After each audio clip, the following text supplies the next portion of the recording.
ہر قسم کے روحانی و جسمانی مسائل کے لیے اسلامک وظیفہ انفو چینل کو سبسکرائب کریں۔ اعوذ باللہ من الشیطان الرجیم، بسم اللہ الرحمن الرحیم۔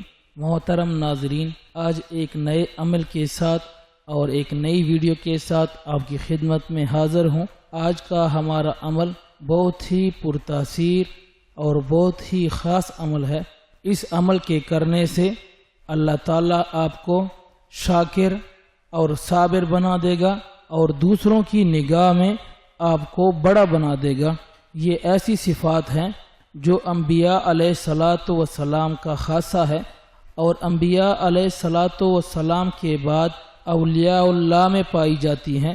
اللہ تعالیٰ نے قرآن پاک میں ان صفات کو خود ارشاد فرمایا ہے کہ اگر تم شکر گزار بن جاؤ گے، یعنی سارے انسانوں کو خطاب کیا ہے کہ اگر تم شکر گزار بن جاؤ تو جو نعمتیں میں نے تمہیں دی ہوئی ہیں اسے میں بڑھاتا چلا جاؤں گا۔ اب آپ خود سوچئے کہ اللہ تعالیٰ جو فرما رہے ہیں، ہر بندے کی نعمت مختلف ہے، صحت کی، دولت کی، شہرت کی اور دیگر دنیا میں جتنی بھی چیزیں ہیں، ہر بندے کو جو ملی ہے اللہ تعالیٰ اس کو خود بڑھائے گا۔ ایک تو آپ کوشش کریں گے کہ میرا پیسہ بڑھ جائے، میرا نام بڑھ جائے، میرا مقام شہرت بڑھ جائے، میری صحت زیادہ اچھی ہو جائے۔ اب یہ ساری چیزیں تو سارے چاہتے ہیں۔ اللہ کا اصول ہے، قرآن میں ایک کسوٹی اللہ تعالیٰ نے بیان کر دی ہے کہ میں تب تمہاری نعمت کو بڑھاؤں گا جب تم میرا شکر ادا کرو گے۔ اب آپ دیکھیے، آج پورے معاشرے میں آپ گھوم کر دیکھیں کتنے لوگ اللہ کا شکر ادا کرتے ہیں۔ کون ہے جو شکر ادا کرنے والا شاکر ہو، یعنی شکر گزار ہو اللہ کا؟ وہ بندہ یہ نہیں۔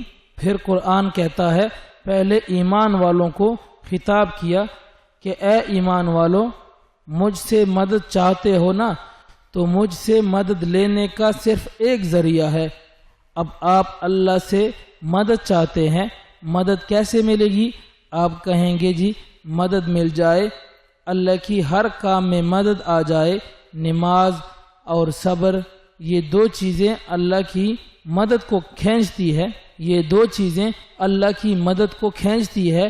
آگے سے یہ بدلہ لینا، کسی نے گالی دی، گالی دے دینا، کسی نے برا کہا، برا کہہ دینا، کسی نے آپ کا کچھ نقصان کر دیا، آپ نے ان کا نقصان کر دیا۔ یہ صبر نہیں ہے۔ پہلے وقت میں جو ہوتی ہے برداشت، شروع میں اسے صبر بولتے ہیں۔ نبی علیہ الصلاۃ والسلام کا فرمان ہے، اب یہ دعا جو میں آپ کو بتا رہا ہوں یہ آپ میں یہ صفتیں پیدا کر دے گی۔ یہ الفاظ کس کے ہیں؟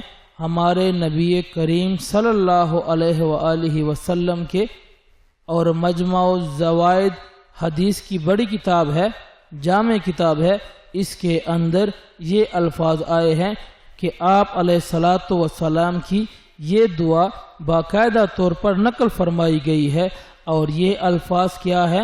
اللہم اجعلنی شکورا وجعلنی صبورا وجعلنی فی عینی صغیرا وفی عین الناس کثیرا۔ ترجمہ، اے اللہ مجھے اپنا شکر کرنے والا اور صبر کرنے والا بندہ بنا، اور مجھے اپنی نگاہ میں چھوٹا اور دوسروں کی نگاہ میں بڑا بنا دے۔ تو اس لیے یہ دعا جو بندہ چاہتا ہے کہ میرے پاس اللہ کی طرف سے دولت بھی زیادہ ہو جائے، اللہ کی طرف سے مجھے صحت بھی زیادہ مل جائے، اللہ مجھ پر نعمتوں کی برسات کر دے اور دوسرے لوگوں کی نظر میں میری عزت بڑھا دے، تو بس یہ مختصر دعا آپ روزانہ 70 مرتبہ پڑھ لیا کریں۔ اگر آپ یہ دعا زندگی بھر پڑھیں گے تو بس آپ کبھی پریشان حال، بدحال، تنگ دستی، مفلسی، ذلت کبھی نہیں دیکھیں گے۔ یہ پکی بات ہے، چونکہ ہمارے نبی حضرت محمد صلی اللہ علیہ وآلہ وسلم کی یہ دعا الفاظ نبوت کے ہیں، اور تاثیر کتنی ہوگی اس میں۔ پھر آپ سوچئے اور پھر اگر کوئی بندہ پریشانی میں، تکلیف میں، ذلت میں آ گیا ہے، کاروبار نہیں چل رہا، دولت کی کمی ہے، نوکری نہیں مل رہی، تو آپ اس کو 27 دن تک روزانہ 101 مرتبہ پڑھا کریں اور دعا کرتے رہیں۔ انشاءاللہ اللہ تعالیٰ وہ نعمتیں عطا فرمائے گا۔ آپ یہ دعا اپنی زندگی کا جز بنا لیں۔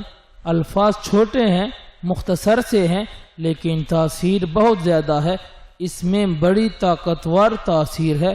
تو آپ علیہ الصلاۃ والسلام کی جو دعائیں ہیں یا دیگر انبیاء علیہ الصلاۃ والسلام کی جو دعائیں ہیں، جو طاقت اللہ تعالیٰ نے ان میں رکھی ہیں، وہ کسی اور وظیفے میں نہیں ہے۔ تو اس لیے آپ ان الفاظ کو وظیفہ بنا لیں جو قرآن کے ہوں، حدیث کے ہوں۔ جب یہ آپ وظائف اپنی زندگی کا حصہ بنائیں گے، اب یہ دعا ہے، آپ اس کو اپنا ہی معمول بنا لیں اور چلتے پھرتے پڑھا کریں، تو انشاءاللہ اللہ تعالیٰ کے اس کی برکت سے اللہ تعالیٰ ہمیں صبر کا اور شکر کا دامن ہاتھ سے نہیں چھڑوائے گا۔ محترم ناظرین، اگر آپ کو یہ ویڈیو پسند آئی ہو تو ہماری اس ویڈیو کو لائک کریں، شیئر کریں اور ہمارے چینل کو سبسکرائب کریں اور اپنی پیاری دعاؤں میں ہمیں یاد رکھیں۔ اللہ حافظ۔